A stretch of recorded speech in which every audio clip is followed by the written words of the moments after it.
Welcome to the bold analysis, ladies and gentlemen. There is an embarrassing video, 10 seconds video, where a journalist was assaulted in Getanga, Muran'ga County. I've always said that as someone who was once in the newsroom doing active journalism, it's very disheartening to see a journalist going through that. And of course, on such stories, you set everything aside and really say what it is. There is that 10-second video. I want us to look at it.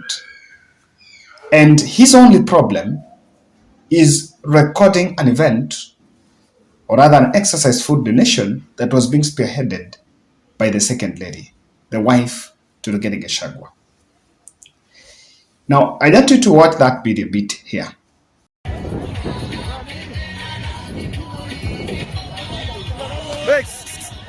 Niko ligi yangu bwana, niko ligi yangu, niko ligi wewe.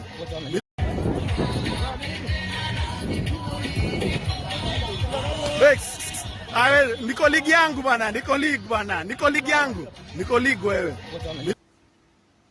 That is the 10-second video. And I want to just do some recap a bit, fact check on that video. The gentleman who you see being slapped there is known as Mwiruri, and he was a nation citizen journalist. So they are normally those helicopter reporters who are dispatched when stories are there. And he was with another mainstream reporter, but for him, he's actually a county correspondent. So what happened is that Mirui was in that event. And if you look at that video, before I even tell you what happened, if you look at that video, the distance between, if you look at where the drama was occurring, it's not a drama. If you look at where that assault was happening, it's not far, because in the background you can see the white bags. The bags, I think that is where, those are the bags that were having the donation, the food package. Not food package, I think the grain package. So it's not far from where the event was going on. So even if you look at the distance between where he was to that place, it's not far. Number two, the assault is happening in some sort of behind some cars. So hizo magari ni kama zinaziba. What does that mean? It means that whatever is happening there, someone had an intention to conceal. And so it did not want the public to see, or neither some of the people that were in the dais or were close to Rigathi Gachagua's wife. Then you can see a mixture of, I think that is the OCS who was coming to help, and one of the security details went and even slapped him. Yes, I have seen arguments that the gentleman was dressed, that the dressing code maybe, he did not look like a journalist. I don't know how someone should look like a journalist.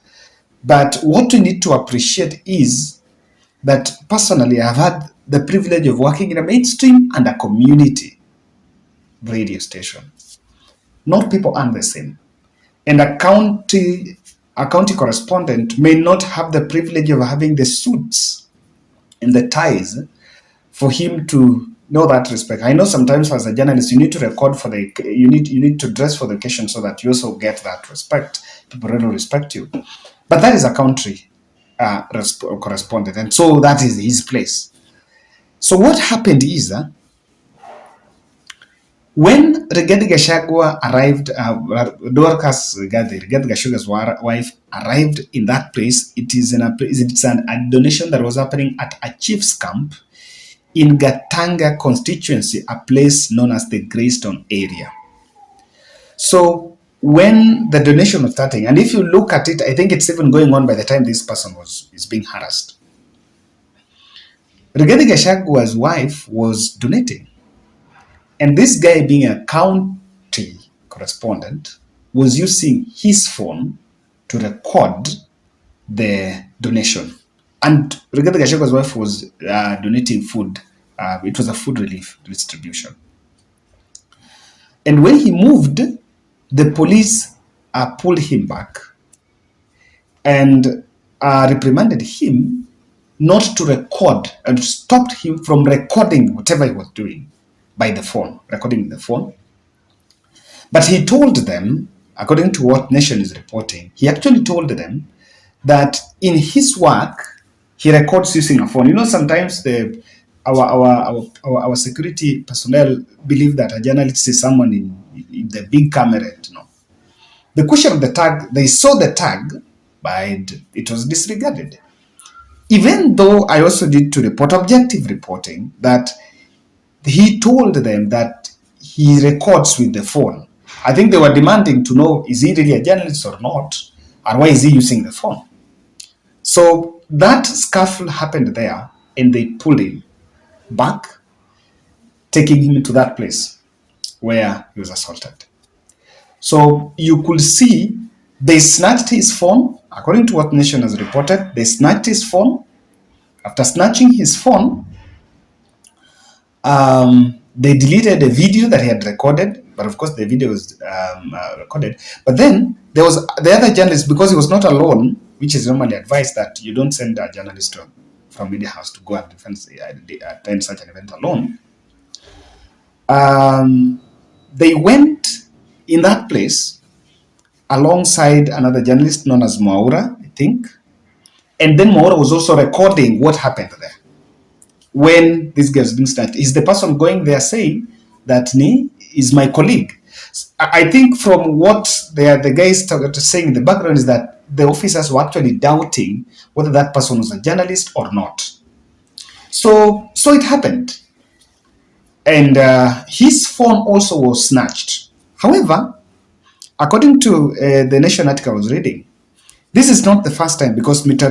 Muiruri was wrapped up by security officers after another incident in 2020, in late 2021 in Kangari, Kigumo, where William Ruto, then a deputy president, attended a function. Okay, I know it's very difficult for even reporters to get some of these footages, and of course, ni kujikaza. Personally, I'm so short, so nikienda hizo events, it becomes a bit of a problem.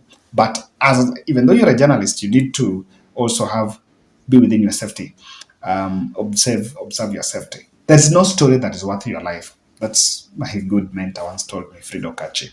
So, I saw something.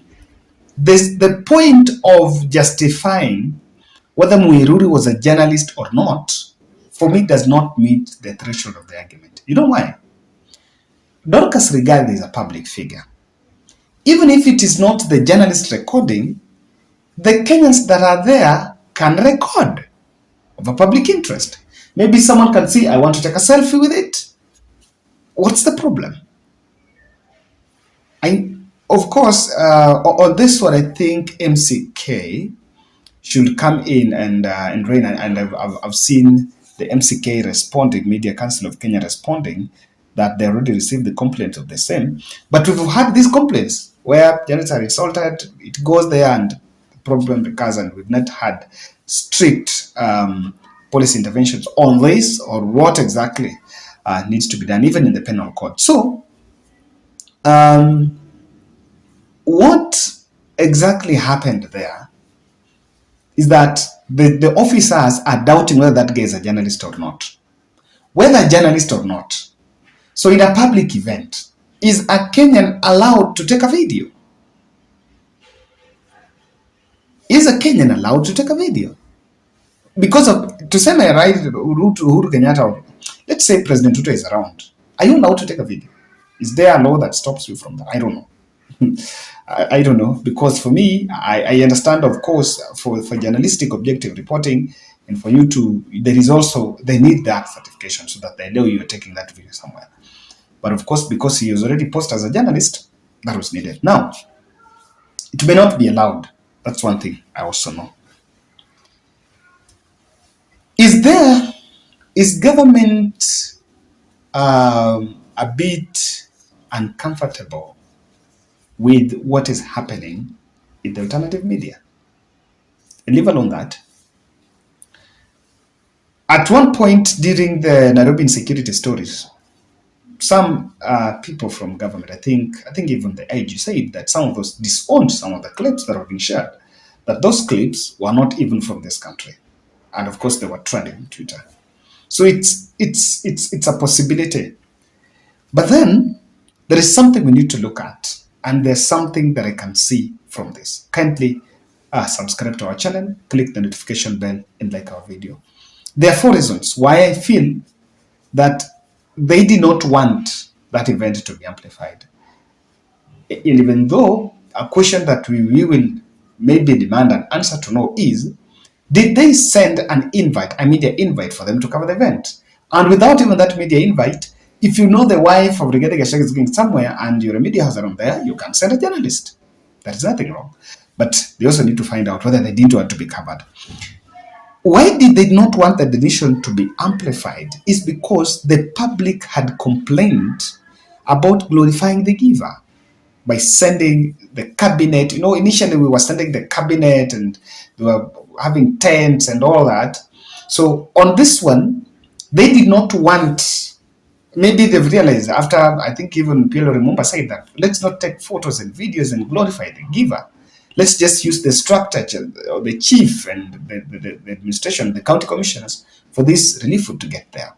So they did not want it to be amplified because of that other public uproar about the same. But if you look at it, some of these events I've covered food. I think I covered donations during COVID, and so during COVID we were giving relief food with health messages.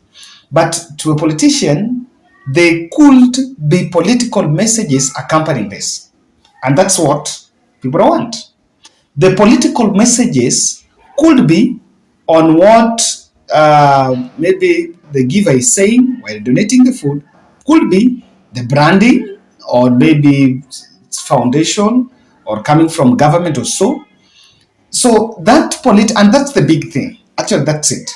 The big thing is, when this is covered, what is the political message that is accompanied with it? Because Rigathi Gachagua is the wife to Dorcas Gachagua is the wife to Rigathi Gachagua, and so whether she says or doesn't say anything from that event, you can have political undertones. I also see a deliberate attempt to profile the journalist, and of course, profiling is not good. It's not cool. The people that I've always said that what we do, what the media does, is not a privilege. There's some people that fought for freedom of expression.